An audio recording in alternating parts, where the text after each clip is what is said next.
Hi, I'm Shanghai Dominatrix Alessandra. In this video, I'm gonna tell you some unusual, rare BDSM kinks.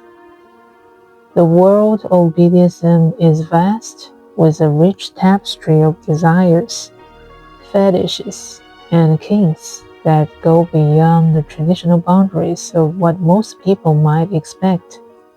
From the well-known to the obscure, the beauty of kink lies in the diversity of human imagination and the endless possibilities for exploration and fulfillment. As a very experienced professional dominatrix with over 16 years of experience and having interacted with nearly 600 submissive kinksters, I've encountered a wide range of fantasies, some more common than others, and some that might raise an eyebrow or two. One of the most fascinating aspects of BDSM play is how individual experiences shape the desires that people bring to the table. While some submissives come to me with the typical cravings of discipline, sensation play, or role reversal, others have interests that can only be classified as minor kinks, those unconventional desires that often fly under the radar, but can create unique and thrilling experiences.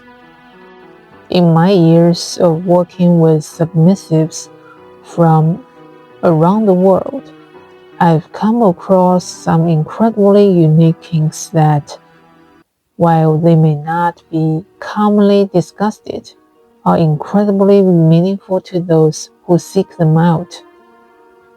For instance, one American submissive shared a kink that, at first, left me a bit speechless. The desire to have a dominatrix urine dried in his hair.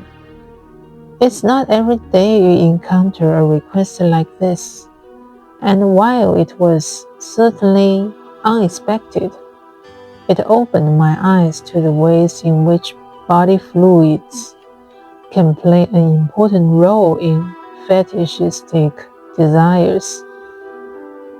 The symbolism of such acts often carries a deep meaning. For some, it's about control, humiliation, or simply an intimate connection with their dominatrix body.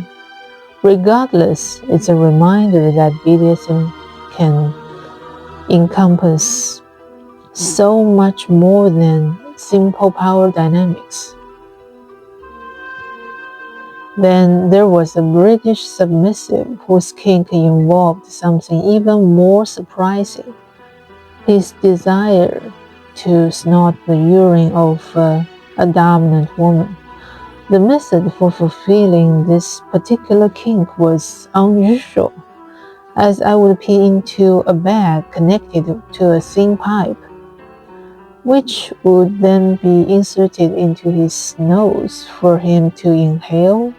It's a kink that involves not only a taboo aspect, but also sensory play, where the act of ingesting urine in such a manner becomes a form of submission and intense surrender. For him, this was more than just a fetish. It was a way of deepening his submission and connecting with the dominatrix on a visceral level.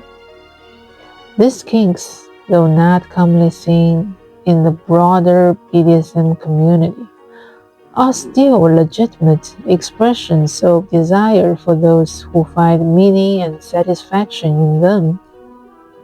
As with all kinks, consent and safety remain the guiding principles that allow for a healthy exploration of such fantasy.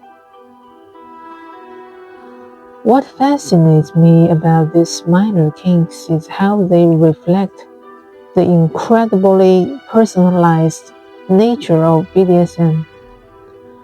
The term minor might be misleading, as these kinks are often deeply meaningful to the individuals who seek them. They are not less important or less valid. They are just less talked about, sometimes because of their unconventional nature. Kinks like this also highlight how diverse human sexuality can be. While the more traditional kinks, such as spanking, bondage, and domination, are widely accepted in many BDSM communities, there's a whole world of fetishes that remain outside the mainstream, even among those who consider themselves experienced kinksters. It's a reminder that no desire is too obscure, no fantasy too out of reach, when there's a safe, consensual space to explore it. For those who are new to the kink scene or have been practicing BDSM for years, but are curious about expanding their boundaries, these minor kinks can open up a whole new world of exploration. They might surprise you, challenge your preconceived notions of kink, or perhaps even spark a new interest in you. The beauty of BDSM lies in its adaptability, allowing for both the common and the peculiar to coexist and thrive. In many ways, these more niche kinks are still taboo in the larger BDSM community. The discomfort or surprise that some might feel when confronted with these desires is a reflection of how societal norms shape our views on sexual exploration.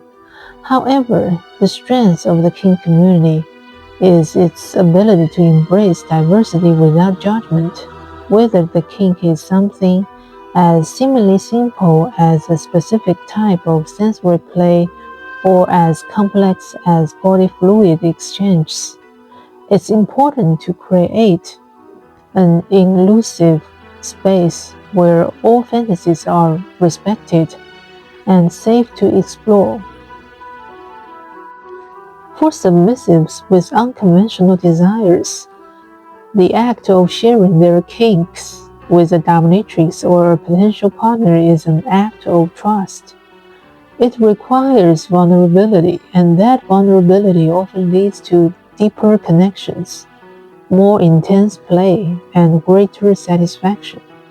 For a dominant, it's an opportunity to explore new territory, understand the unique needs of a submissive, and perhaps even discover new aspects of their own dominance.